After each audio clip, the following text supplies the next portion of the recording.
अस्सलाम वालेकुम जी, सब दा वाम वेलकम साडे चैनल ते है।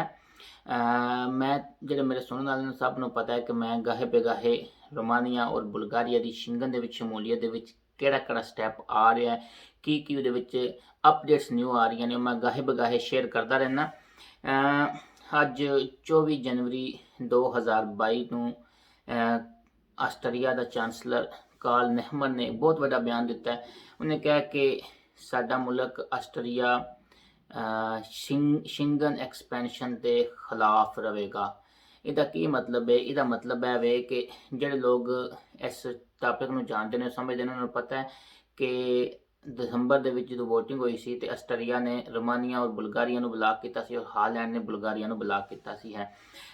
ਐਸੇ ਮਹੀਨੇ ਲਾਸਟ ਵੀਕ ਆਸਟਰੀਅਨ ਚਾਂਸਲਰ ਜਿਹੜਾ ਉਹ ਬੁਲਗਾਰੀਆ ਵਿਜ਼ਿਟ ਤੇ ਵੀ ਗਿਆ ਸੀ ਔਰ ਉੱਥੇ ਜਾ ਕੇ ਉਸਨੇ ਬੁਲਗਾਰੀਅਨ ਪ੍ਰੈਜ਼ੀਡੈਂਟ ਨਾਲ ਵੀ ਮੀਟਿੰਗ ਕੀਤੀ ਸੀ ਔਰ ਤੁਰਕੀ ਬੁਲਗਾਰੀਆ ਬਾਰਡਰ ਨੂੰ ਵੀ ਚੈੱਕ ਕੀਤਾ ਸੀ ਹੈ।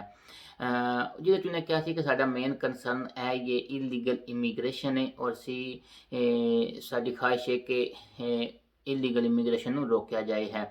ਨਾਲ ਹੀ ਉਹਨੇ ਆਫਰ ਕੀਤੀ ਕਿ ਅਸੀਂ ਬੁਲਗਾਰੀਆ ਨੂੰ ਬਹੁਤ ਵੱਡੀ ਇਮਦਾਦ ਦਾਂਗੇ ਤਾਂ ਕਿ ਉਹ ਤੁਰਕੀ ਔਰ ਬੁਲਗਾਰੀਆ ਦਾ ਬਾਰਡਰ ਨੂੰ ਪ੍ਰੋਟੈਕਟ ਕਰ ਸਕੇ ਹੈ।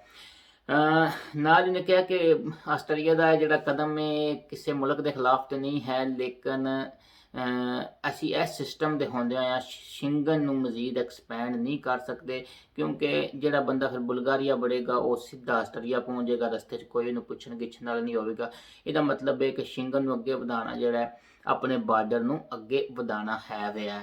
ਯਾਨੀ ਕਿ ਜਿਤਨੀ ਹੁਣ ਇਹ ਅਪਡੇਟ ਆ ਰਹੀ ਹੈ, ਇਹਦੇ ਵਿੱਚ ਪਹਿਲੇ ਬੁਲਗਾਰੀਆ ਦੀ ਬੜੀ ਕੋਸ਼ਿਸ਼ ਸੀ ਹੈ ਕਿ ਅਸੀਂ ਕਿਸੇ ਤਰੀਕੇ ਆਸਟਰੀਆ ਨੂੰ ਰਾਮ ਕਰਕੇ ਉਹਨੂੰ ਆਪਣੇ ਹੱਕ 'ਚ ਲੈ ਕੇ ਤਾਂ ਕਿ ਨੈਕਸਟ ਵੋਟਿੰਗ ਏਜੰਡਾ 'ਚ ਸ਼ਾਮਲ ਕਰਵਾ ਲਈਏ ਹੈ।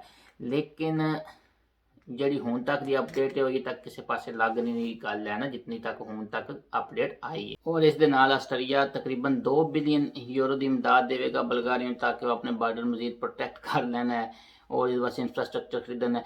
ਇਹਦੇ 'ਚ ਇੰਪੋਰਟੈਂਟ ਜਿਹੜੀ ਗੱਲ ਹੈ ਨਾ ਉਹ ਹੈ, ਬਾਰ ਉਹ ਐਮਫੇਸਾਈਜ਼ ਕਰ ਰਹੇ ਨੇ ਆਸਟਰੀਆ ਵਾਲੇ ਕਿ ਲੈਜਿਸਲੇਟਿਵ ਚੇਂਜਿਸ ਕੀਤੀਆਂ ਜਾਣ ਹੈ।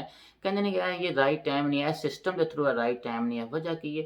ਕਹਿੰਦੇ ਨੇ ਕਾਨੂੰਨੀ ਤਬਦੀਲੀਆਂ ਕੀਤੀ ਜਾਣ ਹੈ, ਪੁਲਿਸ ਮਜ਼ੀਦ ਇਫੈਕਟਿਵ ਹੋਵੇ, ਸਾਰੀ ਪੁਲਿਸ ਦੀ ਇੱਕੋ ਹੀ ਪਾਲਿਸੀ ਹੋਵੇ ਤਾਂ ਕਿ ਜਿਹੜਾ ਵੀ ਇਲੀਗਲ ਮਾਈਗਰੈਂਟ ਜਿਹੜਾ ਇੱਕ ਪਾਸੋਂ ਨਿਕਲ ਕੇ ਦੂਜੇ ਮੁਲਕ 'ਚ ਪਹੁੰਚੇ ਉਹਨੂੰ ਡੱਕ ਲਈਏ ਨਾ, ਕਿਸੇ ਤਰੀਕੇ ਫੜ ਲਿੱਤਾ ਕਿ ਗੈਰ ਕਾਨੂੰਨੀ ਤੌਰ 'ਤੇ ਕੋਈ ਵੀ ਇੱਥੇ ਅਸੀਂ ਕਿਸੇ ਬੰਦੇ ਨੂੰ ਪਹੁੰਚਣ ਨਾ ਦਈਏ ਹੈ।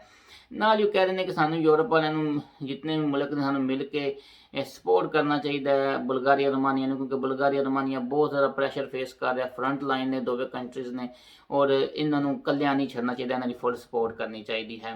ਹੁਣ ਬੁਲਗਾਰੀਆ ਜਿਹੜਾ ਫਿਰ ਟੱਪਿਆ ਪਿਆ ਕਿ ਬੁਲਗਾਰੀਅਨ ਪ੍ਰੈਜ਼ੀਡੈਂਟ ਨੇ ਕਿਹਾ ਕਿ ਬਿਲਕੁਲ ਨਾ ਇਨਸਾਫੀ ਹੈ ਸਾਡੇ ਨਾਲ ਹੈ ਕਿ ਤੁਸੀਂ ਸਾਨੂੰ ਸ਼ਿੰਗਨ ਤੋਂ ਇੰਨੇ ਸਾਲ ਹੋ ਗਏ ਨੇ ਬਾਹਰ ਰੱਖਿਆ ਹੈ ਤੇ ਬਿਲਕੁਲ ਇਨਸਾਫ ਦੇ ਪੈਮਾਨੇ 'ਤੇ ਪੂਰਾ ਨਹੀਂ ਉਤਰਦਾ ਹੈ। ਤੇ ਕਿਉਂਕਿ ਉਹ ਨਾਲ ਹੀ ਉਹਨੇ ਕਿਹਾ ਕਿ ਅਸੀਂ ਉਮੀਦ ਕਰਨੇ ਆ ਕਿ ਬਿਲਕੁਲ ਨੀਅਰ ਫਿਊਚਰ ਵਿੱਚ ਅਸੀਂ ਸ਼ਿੰਗਨ 'ਚ ਸ਼ਾਮਲ ਹੋਵਾਂਗੇ। ਹੁਣ ਮੈਨੂੰ ਇਹ ਨਹੀਂ ਸਮਝ ਆ ਰਹੀ ਕਿ ਨੀਅਰ ਫਿਊਚਰ ਵਿੱਚ ਸ਼ਾਮਲ ਹੋਣ ਵਾਸਤੇ ਉਹਨਾਂ ਦਾ ਕੀ ਪ੍ਰੋਗਰਾਮ ਹੈ, ਉਹ ਕੀ ਅੱਗੇ ਲੈ ਕੇ ਆ ਰਹੇ ਨੇ ਹੈ, ਕੀ ਉਹਨਾਂ ਦੀ ਸਟ੍ਰੈਟਜੀ ਹੈ, ਉਹ ਉਹਨਾਂ ਨੇ ਆਪਣੀ ਕਲੀਅਰ ਨਹੀਂ ਕੀਤੀ ਹੈ। ਕਿਉਂਕਿ ਕਹਿ ਰਹੇ ਨੇ ਕਿ ਸਾਡੀ ਇਕਾਨਮੀ ਬਿਹਤਰ ਹੋਵੇਗੀ ਸ਼ਿੰਗਨ 'ਚ ਆਇਆ, ਸ਼ਿੰਗਨ 'ਚ ਆ ਕੇ ਸਾਡੀ ਮੁਲਕ ਦੇ ਹਾਲਾਤ ਮਜ਼ੀਦ ਬਿਹਤਰ ਹੋਣਗੇ ਹੈ। ਮੈਂ ਇਸ ਤੋਂ ਪਹਿਲੇ ਵੀ 2-3 ਵੀਡੀਓ ਬਣਾਈ ਸੀ ਜਿਸ 'ਚ ਮੈਂ ਦੱਸਿਆ ਸੀ ਕਿ ਅੱਗੋਂ ਕੀ ਹਾਲਾਤ ਹੋਣਗੇ ਹੈ। ਔਰ ਫਿਲਹਾਲ ਤੇ ਆਸਟਰੀਆ ਮੁਸ਼ਕਲ ਹੈ, ਸਵੀਡਨ ਜਿਹੜਾ ਉਹ ਵੀ ਸਖਤ ਪਾਲਿਸੀ 'ਚ ਨੇ, ਲੇਕਿਨ ਇਹਦੇ 'ਚ ਇੰਪੋਰਟੈਂਟ ਚੀਜ਼ ਹੈ ਵੇ ਕਿ ਨੈਕਸਟ ਇਹ ਕਰਦੇ ਕੀ ਨੇ, ਸਟ੍ਰੈਟਜੀ ਕਿਆ ਇਸ ਸਾਲ ਦੇ ਵਿੱਚ ਕਲੀਅਰ ਹੋ ਜਾਏਗਾ ਕਿ ਇਸ ਸਾਲ ਦੇ ਆਖਰ ਸ਼ਿੰਗਨ 'ਚ ਜਾਂਦਾ ਜਾਂ ਨੈਕਸਟ ਈਅਰ 'ਚ ਜਾਂਦਾ ਜਾਂ ਨਹੀਂ ਜਾਂਦਾ।